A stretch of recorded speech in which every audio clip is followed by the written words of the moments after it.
அனைவருக்கும் வணக்கம். இது போர் தொழில். 2 நாளைக்கு முன்னாடி வந்த இந்தியா டுடே டைம்ஸ் நவ் கருத்து கணிப்பின்படி விஜயோட அரசியல் வருகை என்பது திமுகவிற்கு சாதகமாக இருக்கிறது என்கிற ஒரு கணிப்பு. திமுக தலைவர் மு.க. ஸ்டாலின் அவர்களை சீமான் சந்தித்து விட்டு வந்த பிறகுதான் விஜய் அவர் தீவிரமாக எதிர்க்கிறாருங்கிறது ஒரு கருத்து. விஜயோட அரசியல் வருகையினால தமிழ்நாட்டு அரசியல் சூழலே மாறி இருக்குங்கிறது ஒரு எதிர்பார்ப்பு. இந்த மூன்றையும் பற்றி தான் இன்றைய காணொளியில் நாம் பார்க்க இருக்கிறோம்.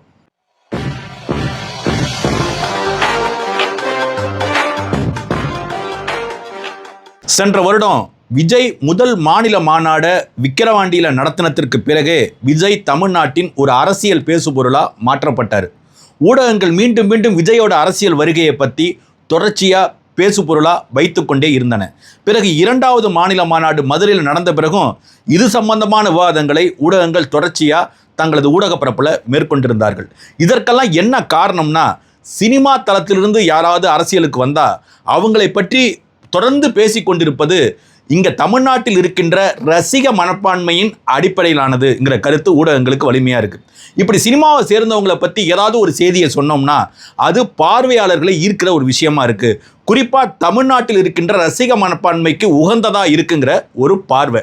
இந்த பார்வையின் அடிப்படையில் தான் ஊடகங்கள் தொடர்ந்து விஜயை ஒரு பேசுபொருளாக வைத்து கொண்டே இருக்கிறாங்க. தமிழ்நாட்டுக்கு நிகராக சொல்லப்போனால் தமிழ்நாட்டை விட தாண்டிய ரசிக மனப்பான்மை கொண்ட ஆந்திராவில் கட்சி தொடங்கிய சிரஞ்சீவியால் விஜயை தாண்டி ஒரு பெரும் கூட்டம் கூட்டி காட்ட முடிந்ததே தவிர அவரால் ஒரு நிலைத்த அரசியல் சக்தியாக அங்கே வளர முடியலை. தமிழ்நாட்டில் இப்போ தான் விஜய் ஒரு மாநில மாநாடு நடத்தி 2வது மாநாட்டை முடிச்சிருக்கிறாரு. இதுவரைக்கும் விஜய் தனது அரசியல் கொள்கையை பற்றி எதுவும் சொல்லலை. தமிழ்நாட்டில் நிலுவையில் இருக்கின்ற எந்த பிரச்சனையை குறித்தும் விஜய் ஒரு தீர்மானகரமான முடிவுகளை தன் மேடையில் அறிவிக்கலைங்கிறது ஒரு புறம் இருக்கிறது. இது போன்ற பல்வேறு குறைகள் விஜய்கிட்ட இருந்தாலும் விஜயை மீண்டும் மீண்டும் பேசு பொருளாக ஊடகங்கள் ஏன் மாற்றுகின்றன, இதற்கு பின்னாடி இருக்கிற அரசியல் என்னங்கிறத நம்ம கொஞ்சம் ஆராய்ஞ்சு பார்க்கணும். 2021 சட்டமன்ற தேர்தலுக்கு முன்பாக அரசியலுக்கு வருவேன்னு சொன்ன ஐயா ரஜினிகாந்த் இப்படி அரசியலுக்கு வரப்போறேன்னு சொன்ன பிறகு ஊடகங்கள் அப்போ மிகப்பெரிய ஒரு பேசு பொருளாக ரஜினியை மாற்றினாங்க. மீண்டும் மீண்டும் எல்லா ஊடகங்களையும் ரஜினி ஒரு மைய கருத்தாக மைய பொருளாக மாறி போனார். அப்போ எல்லா அரசியல் கட்சி தலைவர்களும் ரஜினியோட அரசியல் வருகையை நினைச்சு அச்சப்பட்டு இருக்கிறப்ப அண்ணன் சீமான் மட்டும்தான் அதை தீவிரமாக எதிர்த்தார். ஏன்னா நீண்ட நெடிய காலமாக திராவிடத்தின் பேரால பிற மொழியாளர்களே இங்கே தமிழ்நாட்டில் ஆட்சியில் இருக்கிறனால மீண்டும் ஒரு வாய்ப்பு ரஜினி போன்றவர்களுக்கு கிடைச்சிச்சுன்னா தமிழ்நாடு தொடர்ச்சியாக அடிமை நாடாக இருந்து விடுகிற அச்சம் எங்களுக்கு இருக்குன்னு சொல்லி ரஜினியோட அரசியல் வருகையை சீமான் எதிர்த்தார். சீமானோட எதிர்ப்பு என்பது மிக காத்திரமான வகையில் அமைஞ்சிருந்துச்சு. சொல்லப்போனால் ஆமாம் இல்லை சரியாக தான் சீமான் சொல்கிறாருங்கிற ஒரு எண்ணம் எல்லாரும் மத்தியிலையும் தோன்றுறது. அதற்கு பிறகுதான் ரஜினிகாந்த் என்ன பண்ணுறாரு, தனது அரசியல் முடிவை மறுபரிசீலனை செய்து கொண்டு மீண்டும் சினிமாவிலேயே நடிக்க போயிட்டார். அதற்கு பிறகு அரசியலுக்கு வருவதாக விஜய் அறிவித்த போது அண்ணன் சீமான் முதலாக அவருக்கு வரவேற்பு தான் சொன்னார். தன்னுடைய தம்பியாக நினைத்து தம்பி நீ அரசியலுக்கு வான்னு வரவேற்றவர்கள அண்ணன் சீமான் தான் முதன்மை சக்தியாக இருந்தார். ஆனால் விஜய் தனது முதல் மாநில மாநாட்டில் திராவிடமும் தமிழ் தேசியமும் எனது 2 கண்கள்னு அறிவித்த பிறகு அண்ணன் சீமான் தன் நிலைப்பாட்டை மாற்றுகிறார். ஏனென்றால் பன்னெடுங்காலமாக இந்த திராவிடத்தின் பேரால தமிழ்நாடு அடைந்த இழிவுகளும் சீரழிவுகளும் கொஞ்ச நெஞ்சம் இல்லை. தமிழ்நாட்டின் வளங்கள் எல்லாம் எப்படி கொள்ளை போகுதுன்னு ஆராய்ஞ்சு பார்த்தோம்னா அதனோட மூல வேர் திராவிடத்தில் தான் இருக்கு. திராவிடத்தின் பேரால இந்த மண்ணை ஆளுகின்ற பிற மொழியாளர்கள் தமிழ்நாட்டை சிதைச்சி போட்டதோட விளைவுதான் இன்னைக்கு தமிழ்நாடு சந்தித்து கொண்டிருக்கின்ற அனைத்து விதமான பின்னடைவுகளுக்கும் காரணம்னு ஆராய்ஞ்ச பிறகுதான் 2009 இன அழிவுக்கு பிறகு திராவிடம் தான் தமிழர்களோட முதன்மையான எதிர்ப்பு சக்தி. திராவிடத்தை வீழ்த்தாமல் திராவிட அரசியல் கட்சிகளை வீழ்த்த முடியாது என்கிற புரிதல் ஏற்பட்ட பிறகுதான் திராவிடத்தை தமிழ் தேசிய அரசியல் சக்திகள் தீவிரமாக எதிர்க்க தொடங்கின. அதன் முதன்மை தளபதியாக அண்ணன் சீமான் நின்று திராவிடத்தை வேரோடும் வேரடி மண்ணோடும் அழிப்பதென உறுதி பூண்டு அதற்காக அரசியல் கட்சியை தொடங்கி களம் கண்டு கொண்டிருக்கிறார். இதற்கு மத்தியில் இந்த புரிந்துணர்வுலாம் ஏற்பட்டு ஏறக்குறைய திராவிடம் என்பது பூர்வக்குடி தமிழர்களுக்கு எதிரான ஒன்றுங்கிற புரிதலுக்கு தமிழ்நாட்டை சேர்ந்த தமிழர்களுக்கு ஏற்படுகின்ற சூழல்ல தான் விஜய் அரசியலுக்குள்ள வந்து திராவிடமும் தமிழ் தேசியமும் எனது இரண்டு கண்கள்னு குழப்பின பிறகுதான் அண்ணன் சீமான் கடுமையாக ஆவேசப்படுறாரு, கடுமையாக எதிர்ப்பை தெரிவிக்கிறார். அது முதலாக அண்ணன் சீமான் விஜயோட அரசியல் கொள்கைகளை விமர்சிக்கின்ற ஒரு எதிர் சக்தியாக மாறி எதிர்த்து கொண்டிருக்கிறார். இதற்கு நடுவில் தமிழக முதலமைச்சர் மு.க.ஸ்டாலினோட அண்ணன் மு.க.முத்து அவரோட மறைவு நடக்குதுங்க. அதற்காக விசாரிக்க போன அண்ணன் சீமான் சந்தித்து விட்டு வந்த பிறகு விஜயை வழக்கம் போல தான் அவர் எதிர்த்து கொண்டிருக்கிறார். சொல்ல போனால் முன்ன எப்படி எதிர்த்தாரோ இப்பயும் அப்படிதான் எடுத்துக்கொண்டிருக்கிறார். ஆனால் விஜய்க்கு ஆதரவான ஊடகங்களை சேர்ந்தவர்கள், சொல்லப்போனால் விஜயை இங்கே ஒரு முக்கியமான அரசியல் சக்தியாக உருவாக்கிவிட வேண்டும் என்று துடிக்கின்ற சக்திகள் எல்லாரும் சேர்ந்து கொண்டு திமுக சொல்லிதான் சீமான் விஜயை தீவிரமாக எதிர்க்கிறாருங்கிற ஒரு தவறான பிம்பத்தை ஏற்படுத்த முயன்றாங்க. அந்த பிம்பத்தை கூட அண்ணன் சீமான் அடுத்தடுத்த தனது அதிரடி நடவடிக்கைகள் மூலமாக சேர்த்து கொண்டு தான் இருக்கிறார். சொல்லப்போனால் ஒவ்வொரு காலகட்டத்திலும் தமிழ்நாட்டிற்கும் தமிழருக்கும் எது எதிர்ப்பாக வருகிறதோ அதை தீவிரமாக அண்ணன் சீமான் எதிர்ப்பார். இதுதான் ரஜினிகாந்துக்கு நடந்தது, அதுதான் விஜய்க்கு நடக்குது. மீண்டும் மீண்டும் தமிழர்களை ஒரு ரசிக மனப்பான்மைக்குள்ள, திரையரங்கோட ஒரு இருட்டு வெளிக்குள்ள திருப்பி திருப்பி தமிழர்களை தள்ளி தமிழ்நாட்டை ஒரு 40 ஆண்டுகளுக்கு பின்னால் தள்ளுகின்ற முயற்சியை சீமான் மிக தீவிரமாக எதிர்க்கிறாரு. எதற்கெடுத்தாலும் விஜய் வந்து 200 கோடி ரூபாய் சம்பளத்தை விட்டுட்டு இங்கே அரசியலுக்கு வந்திருக்கிறாருங்கிற ஒரு கருத்தை தீவிரமாக பரப்புகிறார்கள். சரி, 200 கோடி ரூபாய் சம்பாதிச்சது மட்டும்தான் தமிழ்நாட்டை ஆளுவதற்கான தகுதின்னு வச்சுக்கிட்டோன்னு வச்சிங்களேன். 200 கோடி ரூபாய் அல்லது அதற்கு மேலே சம்பாதிக்கிறவங்க எல்லாரும் தமிழ்நாட்டை ஆள்வதற்கான தகுதியை பெற்றுருவாங்க. அதை விட்டுட்டு இவர் இங்கே வராராம். அப்படி விட்டுட்டு வரணும்னு ஒன்றும் அவசியம் இல்லை. மாறாக மக்களுக்கு சேவை செஞ்சிருக்கணும். இப்போ ஐயா நல்லக்கண்ணு இருக்கிறாங்க. இந்திய நாட்டின் விடுதலை காலத்திலிருந்து இந்த நாள் வரைக்கும் மக்களுக்காக போராடுகிற ஒரு பெரும் தலைவராக ஐயா நல்லக்கண்ணு இருக்கிறார். விஜய் தனது மதுரை மாநாட்டில் கூட ஐயா நல்லக்கண்ணை தோற்கடித்தது யார், சினிமா சக்தியா இல்லை அரசியல் சக்தியான்னு பேசினார். அப்படிப்பட்ட நல்லக்கண் ஐயா தனது தகுதியாக எதை வைத்திருக்கிறார் என்பதை விஜய் யோசிச்சு பார்க்கணும். நீண்ட நெடிய காலமாக இயக்க அரசியல், மக்கள் சேவை, அதற்குன்னு எதிர்கொண்டிருக்கின்ற வழக்குகள், அதையெல்லாம் வைத்து கொண்டு தான் ஐயா நல்லக்கண்ணு அரசியல் களத்தில் தொடர்ச்சியாக நின்று கொண்டிருக்கிறார். அண்ணன் சீமானே எடுத்துக்கொள்வோமே, அவர் திரைத்துறையை சேர்ந்தவர் தான், ஒரு இயக்குனராக இருந்தவர் தான். ஆனாலும் ஒரு அரசியல் களத்திற்கு வரும்போது இவையெல்லாம் ஒரு கூடுதல் ஆதரவை பெறுவதற்கான வாய்ப்பாக இருக்குமே ஒழிய இதுவே அடிப்படை தகுதியாக இருந்துவிடக்கூடாது என்பதில் அண்ணன் சீமான் கவனமாக இருந்தார். அதற்காக அண்ணன் சீமான் தொடர்ந்து மக்களுக்காக போராடுகின்ற போராட்ட களங்களில் முன்னணி கள வீரராக இருந்தார். சொல்லப்போனால் தேசிய பாதுகாப்பு சட்டத்திலிருந்து இந்தியாவில் இருக்கின்ற மக்களுக்காக போராடுகின்ற தலைவர்கள் மீது பிரயோகிக்கப்படுகின்ற எல்லா சட்டப்பிரிவுகளும் அண்ணன் சீமான் மீதும் பிரயோகிக்கப்பட்டு சிறையிலும் இருந்து மக்களுக்காக சிறை சென்ற ஒரு அரசியல் ஆளுமையாக அண்ணன் சீமான் இருந்திருக்கிறாரு.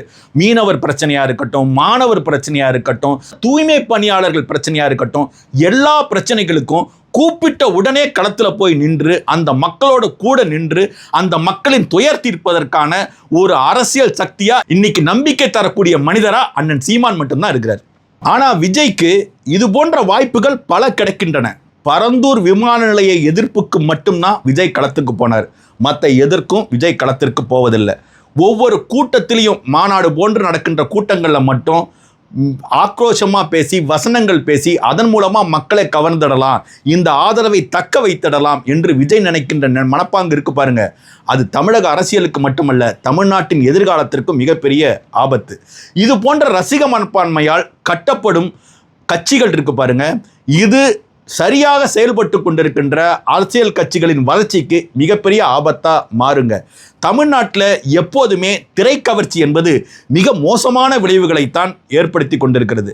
காமராஜரோட ஆட்சி காலம் மிக உச்சத்தில் தமிழ்நாட்டிற்கு நல்லது செய்யக்கூடிய வகையில் அமைந்திருந்த காலகட்டத்தில் தான் திராவிட இயக்கங்களின் வருகை நடக்குதுங்க. அதில் அறிஞர் அண்ணாவிலிருந்து தொடங்கி, கருணாநிதியிலிருந்து தொடங்கி திராவிட கட்சிகளின் பெரிய தலைகள் எல்லாமே சினிமா நாடகங்கள் மூலமாக அரசியலுக்கு வந்தவங்க. அந்த கவர்ச்சியை மூலதனமாக வைத்து கொண்டு தான் அவர்கள் அரசியலை உருவாக்குறாங்க. சொல்லப்போனால் எளிய மக்கள்கிட்ட மிக விரைவாக சென்று சேர்றாங்க. இதனால் தத்துவத்தை பின்தள்ளிவிட்டு கவர்ச்சியை முன்வைத்து கட்டப்படுகின்ற அரசியல் தமிழ்நாட்டில் ஏற்படுது. அப்படி ஏற்படுத்தப்பட்டதோட விளைவை தான் நம்ம 60 ஆண்டுகளா நம்ம அனுபவிச்சுட்டு இருக்கிறோம். ஆனால் இதையெல்லாம் தாண்டி 2009 இன அழிவுக்கு பிறகாக இங்கே ஒரு புதிய அரசியல் ஏற்பட்டிருக்கிறது. மக்கள் நலன் சார்ந்த, எளிய மக்கள் சார்ந்த, சாதி மத மறுப்புக்கு ஆதரவாக, சொல்லப்போனால் சூழலியல் சார்ந்த, கல்வி நலன் சார்ந்த, உரிமைகள் சார்ந்த, தமிழ் தேசிய இனம் என்று வரையறுக்கின்ற ஒரு அரசியல் இங்கே உருவாகி கொண்டிருக்கிற காலகட்டத்தில் தான் மீண்டும் ஒரு பின்னடைவை தமிழ் தேசிய அரசியல் சந்தித்து விடக்கூடாதுங்கிற அக்கறை எல்லாருக்கும் ஏற்பட்டிருக்கு. போன சட்டமன்ற தேர்தல் அப்போ இப்படி தான் கமல் மிக வேகமாக நான் ஒரு மையமாக நின்று திராவிடத்தையும் தேசியத்தையும் இடதுசாரியையும் எல்லாரையும் எதிர்க்க போகிறேன், நான் ஒரு மைய சக்தி என்று போலியாக பேசுனது, சினிமாத்தனமாக பேசுனது, டிவியை போட்டு உடைச்சது, டார்ச் லைட்டை போட்டு உடைச்சது போன்ற காட்சிகளை பார்த்தோம். அது போன சட்டமன்ற தேர்தலில் ஏற்பட்ட குழப்பம். அதிலிருந்து தொடங்கி ஒரு 4 வருஷத்துக்குள்ளேயே கமலஹாசன் இன்று அடைந்திருக்கின்ற நிலையை நம்ம கொஞ்சம் யோசிச்சு பார்ப்போம். திமுக ஆதரவு பெற்ற எம்பியா அவர் அமைதியாயிட்டார். அதே போல தான் 2026 சட்டமன்ற தேர்தலின் முடிவுகளை பாதிக்கின்ற வகையில் விஜய் இப்போ ஒரு அரசியல் சக்தியாக உள்ள வந்திருக்கிறாரு. கமல் போலவே அடுக்குமொழி வசனங்களை பேசிக்கிட்டு ஆரவாரமாக உள்ள அரசியலை நடத்திடலாங்கிற கற்பனையில் விஜய் இருக்கிறார். 2 நாளைக்கு முன்னாடி இந்தியா டுடே டைம்ஸ் நவ் நிறுவனத்தின் சார்பாக ஒரு கருத்து கணிப்பு வெளியாகிருக்குங்க. அதன்படி பார்த்தா என்டிஏ அலையன்ஸ் 21%, திமுக 52%, அதிமுக 20%, ஆக மொத்தம் 20, 21, 42% அதிமுக கூட்டணி, திமுக கூட்டணி 52%, 41, 52, 93%க்கு கருத்து கணிப்பு போட்டாங்கங்க. இப்போ அதர்ஸ்னு போட்டு ஒரு 15% போட்டிருக்கிறாங்க. சதவீதம்னாலே 100 தானங்க, 100 தாண்டி கணக்கு போயிட்டுருக்கு. எங்கே சமாதியில் இருக்கிறவங்களாம் ஏஞ்சி ஓட்டு போடுவான் போல இருக்குது. செத்து போனவன் வந்தவன் ஒவ்வொருத்தவங்களுக்கு 2-3 ஓட்டுலாம் உளுந்து இது போன்ற ஒரு கருத்து கணிப்பு பலிக்கும் போல இருக்குது. தொடர்ச்சியாக இது போன்ற கருத்து கணிப்புகள் எப்போதுமே கணிப்பு இல்லை, கருத்து திணிப்பு. இதுதான் பொழுதன்னைக்கு ஒவ்வொரு தேர்தலுக்கு முன்னதாகவே ஒன்று செட்டப் பண்ணுறது, ஒரு தோற்றத்தை செட்டப் பண்ணி அதை உருவாக்குவதற்கு ஒரு தந்திரமாக இது போன்ற கருத்து கணிப்புகளை பயன்படுத்துவது. அந்த விதத்தில் தான் இப்போ முதலாக ஆரம்பிச்சிருக்கு இந்தியா டுடே டைம்ஸ் நவ் நிறுவனம். இந்த இந்தியா டுடே டைம்ஸ் நவ் நிறுவனத்தை ரொம்ப அந்த கருத்து கணிப்பை ஆராய்ச்சி பார்த்தோம்னா, இவன் யார்கிட்ட கருத்து கேட்டாங்க, எந்தெந்த ஊரில் கருத்து கணிப்பு எடுக்கப்பட்டுச்சு, எந்தெந்த வயசில் உள்ள வாக்காளர்கள்ட்ட கருத்து கணிப்பு எடுக்கப்பட்டுச்சு, இது போன்ற எந்த தரவுகளும் கிடையாது. 10 அடிச்சு விட்டுறது. இது ஒரு 52, அது ஒரு 20, அது 21, அதர்ஸ் ஒரு 15ன்னு சொல்லி போட்டு குழப்பி தமிழ்நாட்டில் மட்டும் 100%ற்கு மேலாக ஒரு கருத்து கணிப்பை உருவாக்கி, ஒரு தோற்றத்தை, பொய் தோற்றத்தை உருவாக்கி, உண்மையிலேயே தேர்தலை நியாயமாக சந்திக்கணும், மக்கள்கிட்ட வாக்கு கேட்கணும், இந்த திமுக அரசு செய்து கொண்டிருக்கின்ற எல்லா அநீதிக்கும் எல்லா சீரழிவுக்கும் எதிராக மக்கள் கிளர்ந்து எழுந்து வாக்களிக்கணும்னு ஒரு நேரட்டிவ் செட் பண்ணுறோம் பாருங்க, நியாயமாக போராடணும்னு நினைக்கிறோம் பாருங்க, அது போன்ற ஜனநாயக அமைப்புகளை சேதப்படுத்துவதற்காக இது போன்ற ஒரு கருத்து கணிப்பு. இந்த கருத்து கணிப்பில் கூடுதலாக விஜயோட அரசியல் வருகைங்கிறது திமுகவுக்கு தான் சாதகம். திமுகவோட கூட்டணி வெல்வதற்கு விஜய் வாக்குகளை பிடிக்கிறாரு, அதன் மூலமாக திமுக வெற்றி பெறுவதற்கு தான் விஜய் மறைமுகமாக உதவுறாருங்கிற வேற ஒரு கணிப்பு. நான் கேட்குறேன், விஜய் இது வரைக்கும் எந்த தேர்தலையும் போட்டியிடலை.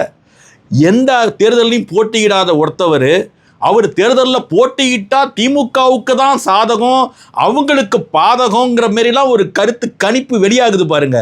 இதையெல்லாம் தடை செய்யணுங்க. நான் கேட்குறேன், ஒவ்வொரு தேர்தலுக்கு முன்னதாக இது போல குழப்பங்களை உருவாக்குறது.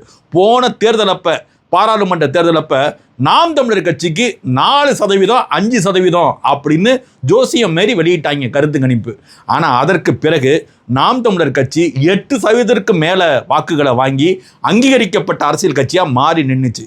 அதே போல் நாம் தமிழர் கட்சி அதிலிருந்து தொடர்ச்சியாக மக்கள் போராட்டங்களில் ஈடுபட்டு கொண்டிருக்கு. அதையெல்லாம் கருத்தில் கொள்ளாமல் போகிற போக்கில் ஒரு நேரட்டிவ் செட் பண்ணணும், ஒரு அரசாங்கத்திற்கு ஆதரவான ஒரு அலையை உருவாக்கணும், திமுகவுக்கு ஆதரவாக ஒரு அலையை உருவாக்கணும், பேரலாக விஜயை ஒரு முக்கியமான சக்தியாக காட்டணுங்கிறதுக்காக இது போன்ற கருத்து கணிப்புகள்லாம் எப்படி பொய்யான தரவுகள் அடிப்படையில் உருவாக்கப்படுதுங்கிறத பாருங்கள். இப்போ எடுத்துக்காட்டா 2024 மக்களவை தேர்தலோட முடிவுகளை தமிழ்நாட்டில் பார்ப்போம். அதன் அடிப்படையில் திமுக 27%, ஏறக்குறைய 27.2 சொல்கிறாங்க. அதே போல் காங்கிரஸ் கட்சி கூட்டணி 10.8, ரெண்டையும் கூட்டணும்னா 38% வருது. அதே போல் வந்து அதிமுக 20.7% போட்டிருக்கிறாங்க. பிஜேபி வந்து 11.4, 2 கூட்டணி சேர்ந்து நின்னது. கிட்டத்தட்ட இது ரெண்டையுமே பார்த்தோம்னா 32% வந்துடுது. இந்த 32, இது ஒரு 38, இது 2 வந்துடுது. நாம் தமிழர் கட்சி 8.2% இருக்குது. இதர கட்சிகள்லாம் சேர்ந்து 21.7. எல்லா கட்சிகளும், இந்தந்த கூட்டணியில் இருக்கிற கட்சிகளும் சேர்த்து தான் இந்த முடிவுகள் இப்படி தான் வந்திருக்கு. இதில் கூட்டணியோடு சேர்ந்து திமுக பெற்ற வாக்கு சதவீதமே 38% தான். இப்போ திமுக என்ன சாதன வெங்காயம் பண்ணிட்டாங்கன்னு 52% வளர்ச்சிங்கிறதுக்கான தரவுகளை அந்த இந்தியா டுடே மற்றும் டைம்ஸ் நவ் கருத்து கணிப்பில் எங்கும் தெரிவிக்கலைங்க. எப்படி 52% தமிழக வாக்காளர்கள் திமுக பக்கம் போய் சேர்ந்திருக்கிறாங்க? எந்த அடிப்படையில் அவங்களுக்கு வாக்களிக்க இவங்க தயாராகிருக்கிறாங்க? இப்போ மக்களவை தேர்தல் முடிந்து திமுக ஆட்சிக்கு கெட்ட பெயர் மட்டும்தான் மிஞ்சி நிற்குது. எல்லா தரப்பு மக்களும் வீதியில் நின்று போராடிட்டு இருக்கிறாங்க. தூய்மை பணியாளர்கள் வரைக்கும் வீதியில் நிற்கிறாங்க. ஒவ்வொரு மாவட்டத்திலையும் தீர்க்க முடியாத 1000 பிரச்சனைகள் இருக்குது. எந்த பிரச்சனையும் தீர்க்காம தமிழ்நாட்டு முதலமைச்சர் கூலி திரைப்படம் பார்த்துக்கிட்டு உட்காந்துருக்கிறாரு.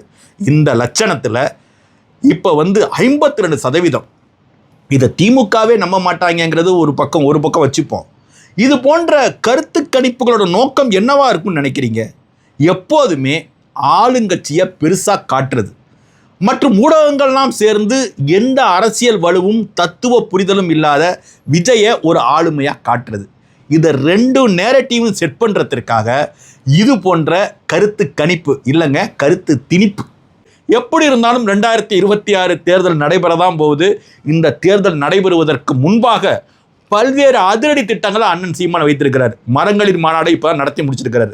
ஒரு அரசியல் கட்சி தலைவர் மரங்களுக்கு நடுவே நின்று கொண்டு மரங்களின் தேவையை பற்றி, இந்த உலகம் எதிர்கொள்கிற வெப்பமயமாதலை பற்றி, அதோடு மட்டும் இல்லாமல் மரங்கள் ஏற்படுத்துகிற நல்ல பயன்களை பற்றி ஒரு மாநாடு நடத்தி முடிச்சிருக்கிறாரு. ஏற்கனவே ஆடு மாடுகள் மாநாடு நடத்தினார். அடுத்ததாக கடல் மாநாடு நடத்துகிறாரு, தண்ணீர் மாநாடு நடத்துகிறாரு. வரிசையாக சூழலியல் சார்ந்த ஒரு உரையாடல்களை நிகழ்த்தி அதன் மூலமாக மக்களை அரசியல் படுத்தி இந்த தேர்தலை ஜனநாயகபூர்வமாக சந்திப்பதற்கு அண்ணன் சீமான் முயற்சிகள் செய்து கொண்டு வருகிறார். இப்படிப்பட்ட ஆக்கப்பூர்வமான திட்டங்களோடு மக்களை அணுகுகிற தலைவர்களை உண்மையிலேயே ஊடகங்கள்லாம் கைத்தட்டி வரவேற்றி பாராட்டணும். நீங்கள் பாராட்டலாம் வேணாங்க, குறைத்து மதிப்பிட்டு வேண்டுமென்றே ஒரு நேரட்டிவை உருவாக்கி அதன் மூலமாக மக்களிடையே ஒரு புத்தியை உருவாக்கி தேர்தலுக்கு முன்பாகவே ஒரு பலவீனமாக காட்டுற போக்கு இருக்கு பாருங்க. இது வன்மையா கண்டிக்கத்தக்கது. இதற்கான விளைவுகளை ஊடகங்கள் 2026 தேர்தல் முடிவுகளில் சந்திப்பார்கள். அனைவருக்கும் நன்றி, வணக்கம்.